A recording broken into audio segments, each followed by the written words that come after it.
నమస్కారం. సిటీ న్యూస్కు స్వాగతం. కామారెడ్డి జిల్లా బిక్కనూర్ పోలీస్ స్టేషన్ పరిధిలో జంగంపల్లి నుంచి తలమడ్ల వెళ్లే దారిలో కుచ్చేరు వద్ద సడన్ బ్రేక్ వేయడంతో ప్యాసింజర్ ఆటో బోల్తా కొట్టింది.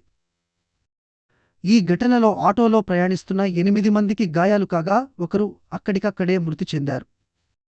గాయపడ్డవారిని చికిత్స నిమిత్తం స్థానికులు కామారెడ్డి ప్రభుత్వ హాస్పిటల్కు తరలించారు. గాయపడ్డ వారు కామారెడ్డి ప్రభుత్వ హాస్పిటల్లో చికిత్స పొందుతున్నారు. రేణుక, లతా, విష్ణువర్ధన్, దుర్గా, కళావతి, సుశీల, ఖజాపాషా ఆటో డ్రైవర్ గంగారంలుగా గుర్తించారు. మృతి చెందిన మహిళ రాజంపేట మండలం కొండాపూర్ గ్రామానికి చెందిన కీసరి సవిత 28గా పోలీసులు గుర్తించారు. సవిత కొండాపూర్ గ్రామంలో ఆశా కార్యకర్తగా విధులు నిర్వహిస్తుంది.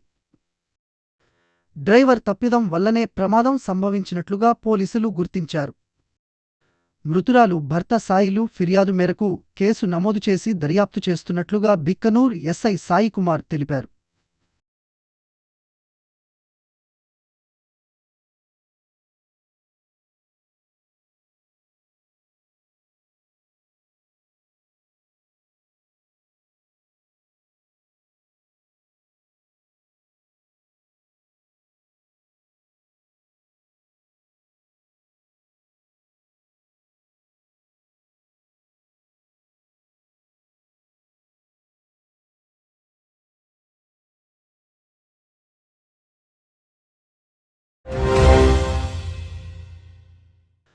మాచారెడ్డి మండలం చుక్కాపూర్ శ్రీలక్ష్మీ నరసింహస్వామి కళ్యాణ మహోత్సవంలో ముఖ్య అతిథిగా పాల్గొని పట్టు వస్త్రాలు సమర్పించిన ప్రభుత్వ సలహాదారు మాజీ మంత్రి మహమ్మద్ అలీ షబ్బీర్ గారు.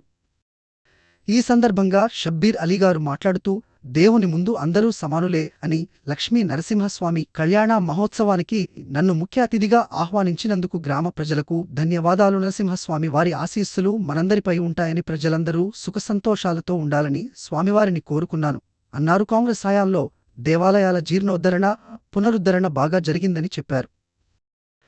శ్రీ లక్ష్మీ నరసింహస్వామి దేవాలయంలో స్వామివారి కళ్యాణ మహోత్సవం షబ్బీర్ అలీగారి సమక్షంలో వేద పండితుల మంత్రోచ్చారణల మధ్య ఘనంగా జరిగింది. అందరూ ఆ దేవుడిని దర్శించుకుని తరించాలని సూచించారు. మన పాపాలు పోగొట్టి పుణ్యాలు కలిగించేవాడే దేవుడు, అందుకే దేవుడు అందరివాడు అన్నారు. దైవ సన్నిధి ఆనందాన్ని పెంచుతుందని, అందరికీ పంచుతుంది తెలిపారు. ఇంత గొప్ప కార్యక్రమానికి పూనుకున్న ఆలయ కమిటీకి గ్రామ ప్రజలకు అభినందనీయులు అని చెప్పారు. ప్రజలందరూ స్వామివారి దయతో నాతో తీసుకోవాల్సిన పనులు ముస్లిం అని చూడకుండా నాకు అవకాశం ఇస్తున్నాడని పేర్కొన్నారు. రైతులకు, గిరిజనులకు, దళితులకు, బడుగు బలహీన వర్గాలకు అండగా నిలిచే కాంగ్రెస్ పార్టీ కలిసి ముందుకు వెళ్లాలన్నారు. స్వామివారి దయతో, మీ అందరి అండదండలతో కాంగ్రెస్ పార్టీ అధికారంలోకి వచ్చింది. మన సమస్యలు మనమే పరిష్కరించుకుందాం. రైస్ మిల్లర్లు 2-3 అన్లోడింగ్ పాయింట్లను పెట్టుకుని ధాన్యాన్ని త్వరగా దించుకోవాలని, ఎట్టి పరిస్థితులలో 4-5 గంటలకు మించి లారీలు మిల్లులలో వెయిటింగ్లో ఉండరాదని అదనపు కలెక్టర్ చంద్ర మోహన్ ఆదేశించారు. గురువారం బిక్నూర్, మాచారెడ్డి, బీబీపేట్ మండలాల్లోని పలు రైస్ మిల్లులను, ధాన్యపు కొనుగోలు కేంద్రాలను జిల్లా పౌర సరఫరాల అధికారి మల్లికార్జున్ బాబు, ఇన్ఛార్జి జిల్లా మేనేజర్ నిత్యానందంలతో కలిసి ఆకస్మికంగా సందర్శించారు. ఈ సందర్భంగా పలు కేంద్రాలలో లారీలు వేచి ఉండడాన్ని గమనించి లోడింగ్ పాయింట్లను ఎక్కువ పెట్టుకుని త్వరగా వడ్లు దించుకొని తిరిగి లారీలను కేంద్రాలకు పంపించాలన్నారు. ప్రతి మిల్లు రోజు కనీసం 10 నుండి 15 లారీల ధాన్యాన్ని దించుకుంటేనే శనివారం నాటికి కొనుగోళ్లు పూర్తి చేయగలుగుతామన్నారు. కొనుగోలు కేంద్రాలలో తూకం వేసి ఉంచిన సంచులను వెంటనే లోడింగ్ చేసి పంపాలని కేంద్రాల నిర్వాహకులకు సూచించారు. అదేవిధంగా తక్కువ ధాన్యం కుప్పలు ఉన్న కేంద్రాలలో వేగంగా ధాన్యం తూకం వేసి మిల్లులకు తరలించి కొనుగోళ్లు పూర్తి చేయాలన్నారు. ముందుగా బిక్కనూర్ మండలం బస్వాపూర్, కంచర్లలోని కొనుగోలు కేంద్రాలను, బీబీపేటలోని ఇస్సానగర్ కొనుగోలు కేంద్రాన్ని, బిక్కనూర్లోని Sattagiri rice mill, Siddirameshwara rice mill, బస్వాపూర్లోని Purnima rice mill, Manikanta rice మిల్లను, మాచారెడ్డి మండలంలోని లచ్చపేటలో గాయత్రి రైస్ మిల్, భవానిపేటలోని Shaivi boiled rice mill, L agro rice mill, Bhulakshmi and Shri Lakshmi boiled rice మిల్లులను సందర్శించారు.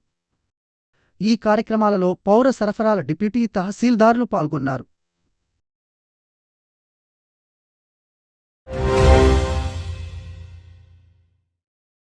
ఈ రోజు కామారెడ్డి మార్కెట్లో పసిడి ధరలు 10 గ్రాముల బంగారం 73,600, వెండి 920 రూపాయలు. ఇంతటితో ఈనాటి వార్తలు సమాప్తం. తిరిగి మళ్ళీ మరుసటి వార్తల్లో కలుసుకుందాం.